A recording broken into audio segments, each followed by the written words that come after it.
أعوذ بالله من الشيطان الرجيم بسم الله الرحمن الرحيم وأنفقوا في سبيل الله ولا تلقوا بأيديكم إلى التهلكة وأحسنوا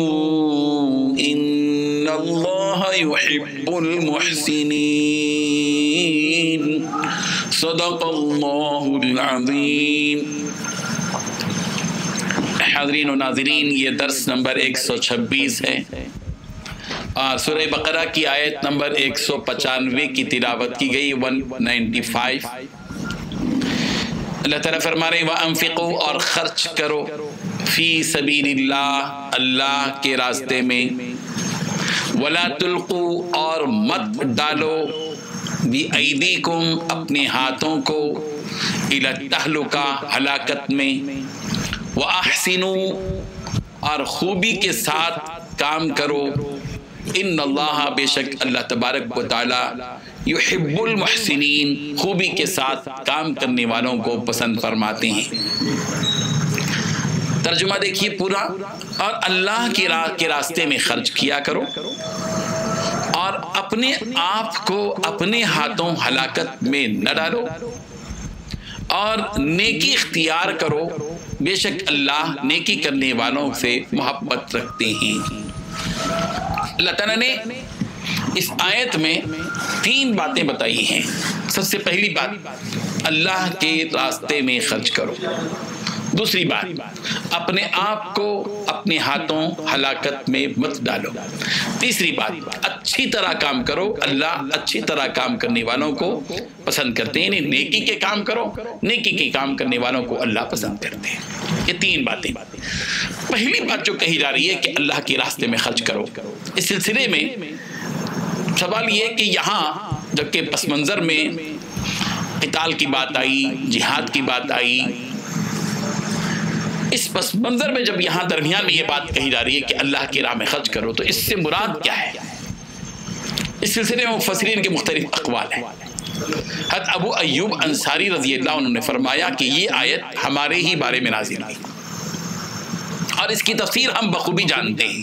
کہ جب اللہ تعالیٰ نے اسلام کو غلبہ اور قوت عطا کی، تو ہم آپس میں اس بات کی گفتگو کرنے لگے کہ اب جہاد کی کیا ضرورت ہے بھائی، کہ اب چلو ہم اپنے گھروں میں ٹھہر کر اپنے مال کی اور اپنے جائیداد کی پوری خبر گیری کریں۔ اس وقت میں قرآن مجید کی آیت نازل ہوئی اور بتا دیا گیا کہ دیکھو کہ اللہ کی راہ میں خرچ کرو۔ سب سے پہلی بات جو بتائی گئی کہ اللہ کی راہ میں خرچ کرو، یعنی اللہ کی راہ میں خرچ کرنا ایسے وقت کے لیے ضروری ہے جبکہ حالات جہاد کے ہوں، تو اپنا ہاتھ تنگ مت کرو۔ یہ مت سمجھو کہ صرف زکوٰۃ ادا کرنا کافی ہے، نہیں، بلکہ زکوٰۃ کے علاوہ بھی بعض مرتبہ حالات آنے پر، ضرورت پڑنے پر، جب بھی تقاضا پیش آ جائے تو مسلمانوں کی ذمہ داری ہے کہ اپنا مال اللہ کی راہ میں خرچ کریں۔ اور وَلَا تُلْقُوا بِأَيْدِيكُمْ إِلَى التَّهْلُكَةِ، اپنے آپ کو اپنے ہاتھوں ہلاکت میں مت ڈالو۔ اس سلسلے میں مفسرین نے جو بات بتائی وہ حضرت ابو ایوب کی رضی اللہ عنہ کی وہ روایت جو میں نے ابھی بتایا آپ کے سامنے، حضرت ابو ایوب انصاری نے کہا کہ ہم اس کی تفصیل بخوبی جانتے ہیں کہ جب ہم آپس میں گفتگو کر رہے تھے کہ چلو اب تو حالات اچھے ہو گئے، اسلام کو غلبہ ہو گیا، اب جہاد کی ضرورت نہیں ہے، چلو ہم اپنے مال و جائیداد کی خبر گیری کریں، تو اللہ تعالیٰ نے اس وقت آیت نازل فرمائی کہ وَلَا تُلْقُوا بِأَيْدِيكُمْ إِلَى التَّهْلُكَةِ، اپنے آپ کو اپنے ہاتھوں تباہی اور بربادی میں مت ڈالو، جہاد ترک مت کرو۔